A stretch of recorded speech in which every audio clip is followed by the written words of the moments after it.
Hello, I'm Jerry Organ, and just like you, we all love a good story.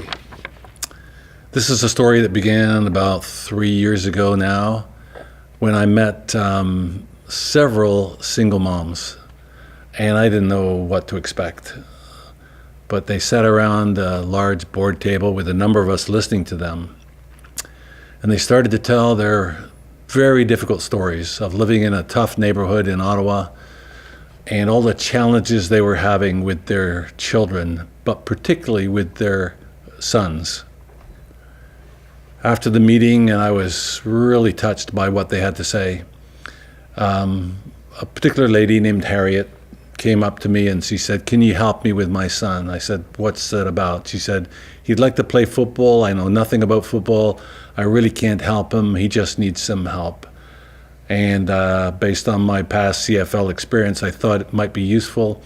And I think at that point, God was telling me to do what you can here. So I said to Harriet, "Get Paul to call me, and I'll see, how it works." Well, as it turned out, he didn't want to call me. He had no interest in a mentor, and his story is remarkable. But it took him 2 weeks before he even called me, and I started to meet with him. And it's an incredible story. And at this point, I'm going to invite Paul to talk to you a little bit about what it was like back then. My name is Paul Lukusa. I was born in Zambia and came to Canada when I was just 6 months old. My story is just one of thousands of fatherless sons here in Ottawa. My dad died 10 years ago on a trip to Zambia. He said he would be home soon, but he never came. I lost my trust in any man. My mom got sick. She had to stay in bed most of the time for almost a year. She lost her eyesight. I had to take care of my 3 brothers while going to school. It was tough.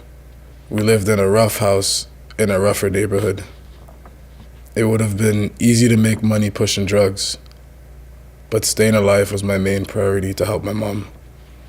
School was hard for all of us. It's a tough story to listen to. It's a tough beginning for a young man in Canada, arriving when he was so young and losing his dad, and then basically having to take care of his mom as well as his brothers.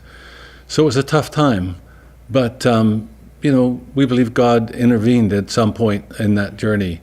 And Paul and I spent the next several weeks and months just trying to get through all the stuff that comes into many people's lives. And so, as you can see today, looking at Paul, he's come through. And he's walking in kind of victory, and he has a joyful experience now. And I'd like him to tell you the rest of the story. The past 3 years has made a big difference. I had no hope, no permanent resident card, no birth certificate, no passport, no SID number, no work, no money, no driver's license. I was 19 years old. Today, my mom is still blind, but she has a new life and is living large. She has her own bathroom for the first time in her life, loves and takes care of her boys, loves going to church. My sadness for her has lifted. Today, I have all my identity papers, but I still want a passport and a driver's license. I have my grade 12 diploma, the ability to play football at a high level, and I have worked most of the past year in construction. I am a different person. Mentoring has changed our lives and is so critical for the future hundreds of other fatherless boys. I hope you can support the code and tell others about this need and this God-given opportunity, because there are a lot of boys out there in the city like me, and I have their story. Thank you for hearing me out.